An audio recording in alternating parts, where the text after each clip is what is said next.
Did you get to know any of the friendly witnesses? Of course, I knew everybody. What did you think of their testimony? Listen,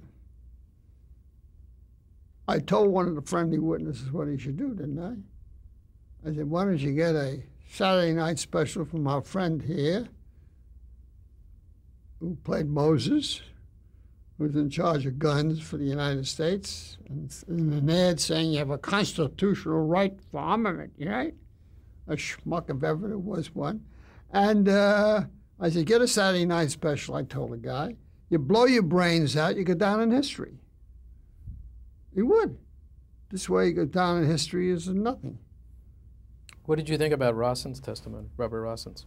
Robert Rawson? Well, he was very funny. Robert Rawson was the kind of a character who'd go to all the meetings, like for the public meetings, and people say $5,000 for Spain, $1,000 for Spain, and he'd say $20,000 for Spain, but he never gave anything. And so when the committee first picked on him, he went to Mexico. He said, when I come back, I'm going to show them what Dmitriev would do. Dmitriev was the guy, the Russian guy, who confronted the government in Hitler's Germany.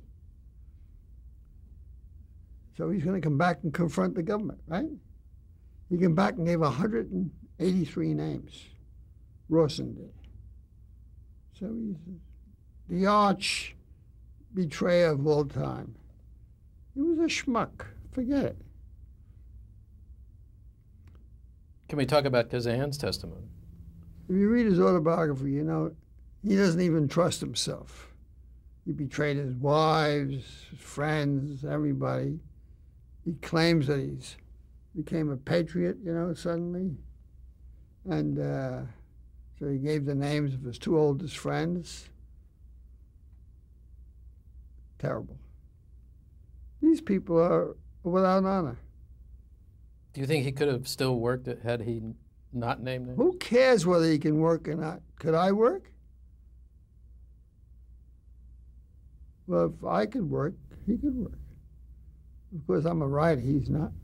Do you have any comments about Sterling Hayden's testimony or Dmitriev's? Yes. Sterling Hayden was good. When he was wrong, he admitted it. That's enough for me.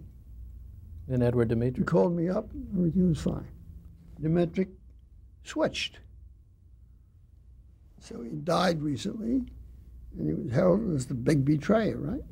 Can we talk about Garfield a little bit in terms of the Blacklist, what he went through? And Well, Garfield was a member of the group theater, remember? So when the Blacklist started, he was an easy victim of the Blacklist.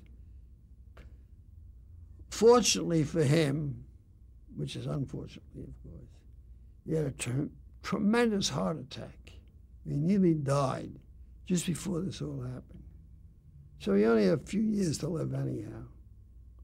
So when they blacklisted him, he went back to New York. And he acted in a play or so, and then he had a heart attack and died. He happened to be in the apartment of a young lady, but what's the difference? You have to have it someplace. He was separated from his wife anyhow. No big deal. were you taken aback by his death? No, I knew he was dying anyhow. Because when he had this big heart attack, I went to see him at the hospital. He was nearly dead. So you can't really say that the Blacklist was instrumental in his... No. And all the stories that the very next day he was going to go and tell a committee, that's all shit. These are all made up by these newspaper people.